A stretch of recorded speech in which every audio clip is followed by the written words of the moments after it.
Thank you, thank you. Another round of applause from Michael Cogswell.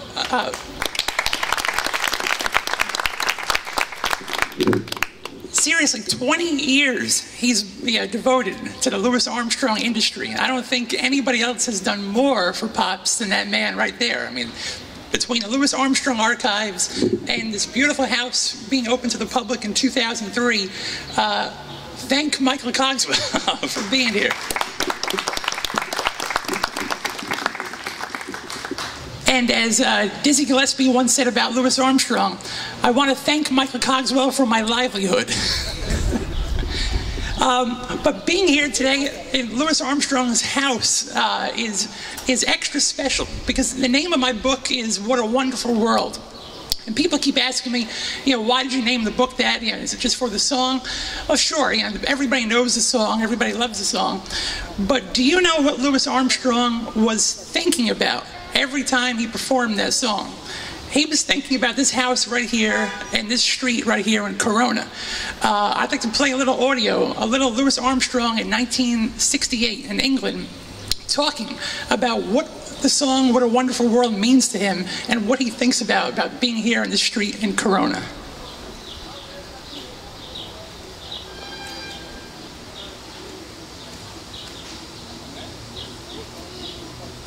So wonderful world. There's a zillion people dug that tune the way I did it when I felt it. Because it's so much in Wonderful World that brings me back to my neighborhood where I live in Corona, New York. Of course, Long Island, everybody know where that is. And Lucille and I, ever since we married, we've been right there in that block. And everybody keeps their little homes up like we do. And it's just like one big family. I saw 3 generations come up in that block. And they're all with their children, grandchildren. They come back to see Uncle Sesamo and Aunt Lucille. That's why I can say, I hear babies cry. I watch them grow. They'll learn much more than I'll ever know. And I can look at all them kids' faces. And I got pictures of them when they was 5, 6, and 7 years old. I mean, it's a wonderful world. So, next time you hear the song, What a Wonderful World, think about your experience here today at the Louis Armstrong House Museum, because it truly is just a magical, magical place. So I'm only going to talk for about 20, 25 minutes, but show some videos. Just quickly, the story of why another book on Louis Armstrong. Somebody give my daughter a rib. Or what's that?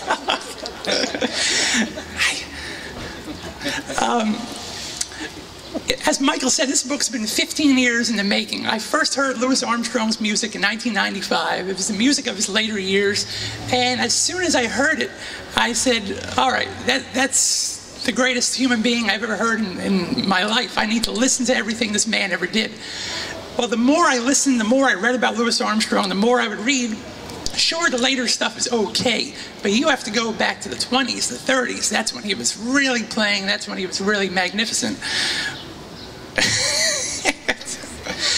Hi. Seriously, get her a rib.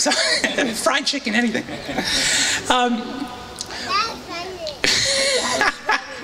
So the more I would listen, the more I'd say, yeah, well, Louis in the 20s and 30s is fantastic, but really, there's nothing wrong with Louis Armstrong in the 50s and 60s. The man was still an unbelievable musician.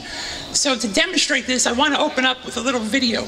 Almost all of my presentations that I give feature some kind of video of Louis, because everybody here bought the book. You don't need to see me talking for 30 minutes, but to actually be, part of a Louis Armstrong celebration and not watch Louis Armstrong, you're missing out. So here's Louis Armstrong. This is Louis Armstrong in 1958, the Uncle Tom Louis Armstrong, the commercial Louis Armstrong, the Louis Armstrong who couldn't play the trumpet anymore. I'll let you watch this clip and you decide who was right.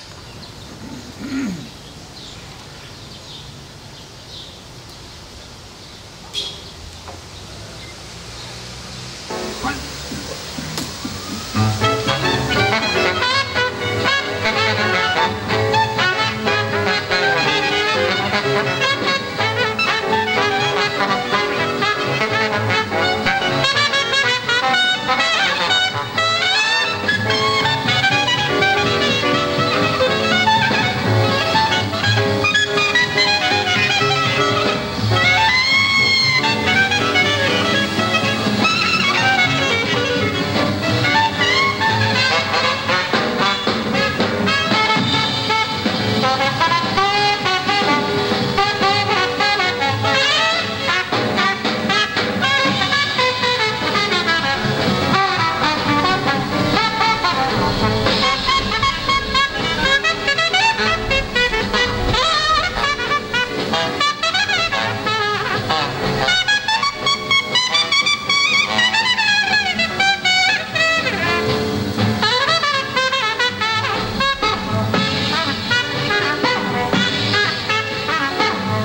Poor Louis Armstrong.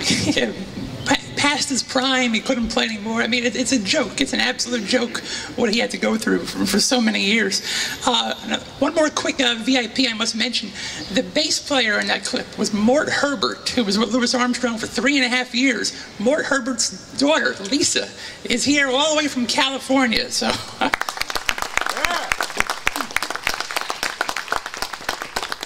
So, of course, a big problem that the critics had in the last 25 years of Louis Armstrong's life was Louis went commercial, they like to say. He sold out. He became a pop star, recording all these pop songs. In the 1920s, he was a serious artist, doing West End blues and cornet chop suey. What happened? Why did he become a clown? Why did he become an entertainer? Well, again, when you listen to the complete Louis Armstrong, you realize that nothing could be further from the truth. I have my magical iPod here, and a quick tour of some of the more serious, stoic moments from Louis Armstrong's 1920s recordings.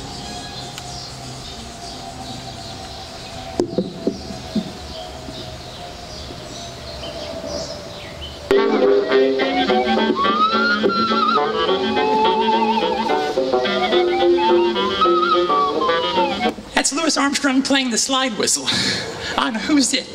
Here's another real serious moment of jazz history. Wait, man, wait, stop, wait. What do you mean by interrupt my solo? Man. That's the Chitlin Rag on King of the Zulus with Clarence Babcock.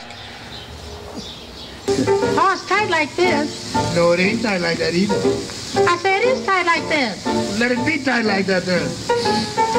Louis Armstrong and Zooty Singleton having a serious debate about whether or not it is tight like that in 1928. And I was born in Ireland, so imagine how I feel.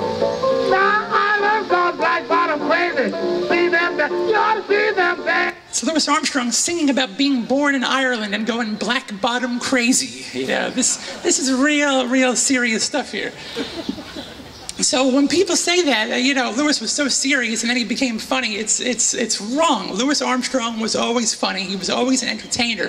He could make people laugh, and that's nothing to be ashamed of in the jazz world. Sometimes it's harder to nail a punchline than it is to nail a high C.